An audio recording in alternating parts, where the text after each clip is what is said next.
bem-vindo ao nosso segundo encontro nos pequenos grupos da campanha de 50 dias em comunidade, parte das celebrações do Jubileu de Ouro de 50 anos da Igreja Batista Jardim das Oliveiras. Eu sou o pastor Paulo Dias e, em especial, temos você participando de um dos nossos pequenos grupos. Nesse segundo encontro, vamos falar sobre somos levados a amar a família de Deus. Pois quem não ama o seu irmão, a quem vê, não pode amar a Deus, a quem não vê. 1 João, capítulo 4, verso 20. Amamos a Deus quando amamos os outros. Os cristãos ao nosso redor são importantes para Deus, portanto, devem ser igualmente importantes para nós. Se dissermos que amamos a Deus, mas não os nossos irmãos, é como se disséssemos assim: eu gosto de você, mas não gosto da sua esposa. A Bíblia diz: aquele que ama é nascido de Deus e conhece a Deus. Quem não ama não conhece a Deus, porque Deus é amor. 1 João 4, versos 7 e 8. Se não somos capazes de amar as pessoas sentadas ao nosso lado na igreja, como podemos afirmar que amamos a Deus que está no céu?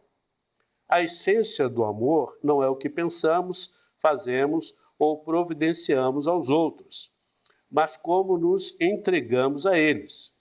E vivamos em amor, como também Cristo nos amou e se entregou por nós, como oferta e sacrifício de aroma agradável a Deus. Efésios capítulo 5, versículo 2. O amor nos impulsiona a abandonar nossas necessidades a fim de nos entregarmos totalmente à tarefa de suprirmos aos cristãos em nosso pequeno grupo ou em nossa igreja. Amar significa entregar preferência, conforto, objetivo, segurança, dinheiro, energia e tempo para o benefício do próximo. Amamos a Deus quando olhamos para os outros como Deus olha. Isso significa que devemos parar de julgá-los por sua aparência e começá-los a vê-los por uma perspectiva celestial. O ponto de vista de Cristo nos permite ver como Deus nos vê, tal como descrito em João capítulo 4. Quando Jesus encontra uma mulher junto a um poço, julgando-a pela aparência, veríamos alguém como uma longa história de pecados, rejeitada por seu próprio povo por causa do seu passado e pelos judeus por sua etnia.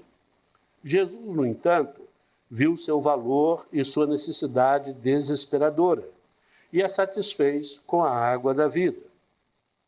Amamos a Deus quando nos tornamos praticantes da palavra e não permanecemos como meros ouvintes.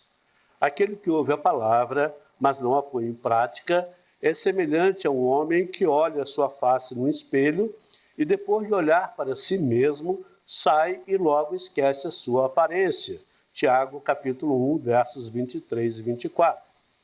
De fato, é possível estudar diligentemente as Escrituras e não entender nada sobre o amor de Deus. É quase impossível sentar-se num banco da igreja por cerca de 30 anos, observar as Escrituras e agir pouco em relação aos que estão à nossa volta, e ainda declarar que ama a Deus.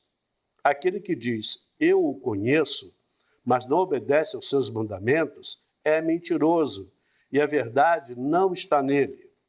Mas se alguém obedece a sua palavra, nele verdadeiramente o amor de Deus está aperfeiçoado. Desta forma, sabemos quem está nele. Aquele que afirma que permanece nele deve andar como ele andou. 1 João capítulo 2, versos de 4 a 6. Devemos demonstrar amor toda vez que tivermos oportunidade, conforme Gálatas 6,10. Você tem consciência de que Deus constantemente lhe chama para demonstrar amor? Hoje pode ser um dia marcante para um novo começo em sua vida. Abra os olhos e busque as oportunidades que Deus está colocando em seu caminho. A Bíblia diz, Não planeje o mal contra o seu próximo, que confiantemente mora perto de você. Porque agora é o melhor momento para expressar amor? Porque você não sabe quanto tempo terá a oportunidade de demonstrá-lo. As circunstâncias mudam, as pessoas morrem, as crianças crescem. Você não tem nenhuma garantia do amanhã. Se quiser expressar amor, precisa ser agora. Sabendo que um dia você estará diante de Deus, reflita sobre essas questões. Como explicar aqueles momentos em que projetos ou coisas foram mais importantes do que as pessoas? Quem são as pessoas com as quais você precisa passar mais tempo? De que você precisa abrir mão para tornar isso mais possível? Que sacrifícios precisa fazer? Amar outros cristãos é evidência de que pertencemos à família de Deus. Nosso amor por eles é fruto do nosso relacionamento com Deus. Mas é importante entender que nossa relação com o Pai não é estabelecida por isso, pois vocês são salvos pela graça por meio da fé. Isso não vem de vocês, é dom de Deus, não por obras para que ninguém se glorie. Efésios capítulo 2, versos 8 e 9. Quando nos tornamos membros da família de Deus, conforme Efésios 2,19, a transformação da morte para a vida nos leva a mudar a atitude de selecionarmos pessoas para amar. Estamos livres para amar incondicionalmente. Todo aquele que assim o faz é nascido de Deus e conhece a Deus. 1 João capítulo 3, verso 10. Pense nisso.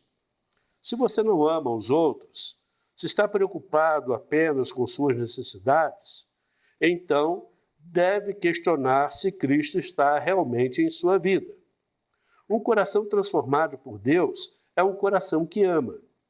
Caso tenha dúvidas a respeito de sua salvação, uma das primeiras perguntas que se deve fazer a si mesmo é: eu amo outros cristãos? Se esse fruto não existe em sua vida, pergunte a você onde você tem colocado suas raízes, onde você tem colocado sua fé. É possível apontar um momento específico em sua vida em que você disse sim para Deus e permitiu que Jesus transformasse o seu coração? Se sua resposta for não, você precisa resolver essa questão quanto antes. A quem você dedicará a sua vida? A Deus ou a si mesmo? Talvez você duvide de que terá forças para viver para Deus e para amar como Ele está pedindo. Mas não se preocupe, Deus lhe dará o que for necessário, uma vez que você escolha viver para Ele e se tornar membro da família dele. A Bíblia afirma: seu divino poder nos deu tudo de que necessitamos para a vida e para a piedade, por meio do pleno conhecimento daquele que nos chamou para a sua própria glória e virtude, conforme 2 Pedro, capítulo 1, verso 3. O aprendizado de amar como Jesus inicia-se com um compromisso assumido de dedicação total a Ele. A Bíblia promete: contudo, aos que o receberam, aos que creram em seu nome, deu-lhes o direito de tornarem-se filhos de Deus. 1 João 1,12. Você aceita essa oferta?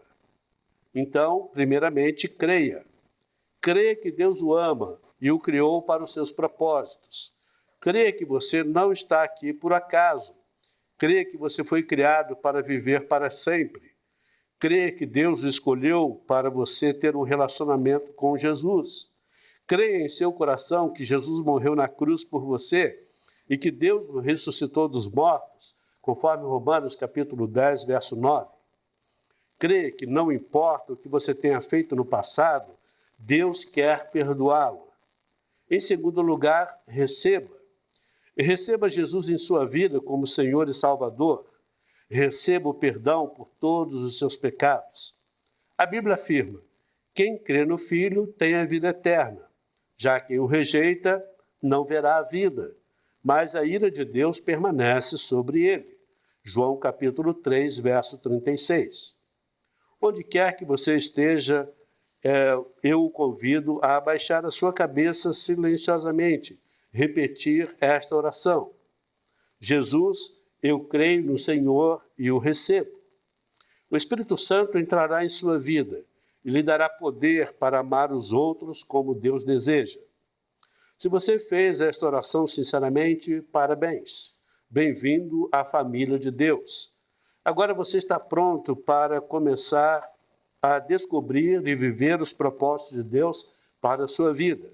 Quero incentivá-lo a contar a respeito de sua decisão aos integrantes do seu pequeno grupo, para que possam se alegrar e comemorar com você, orar e ajudá-lo a crescer para atingir a sua maturidade na fé em Cristo.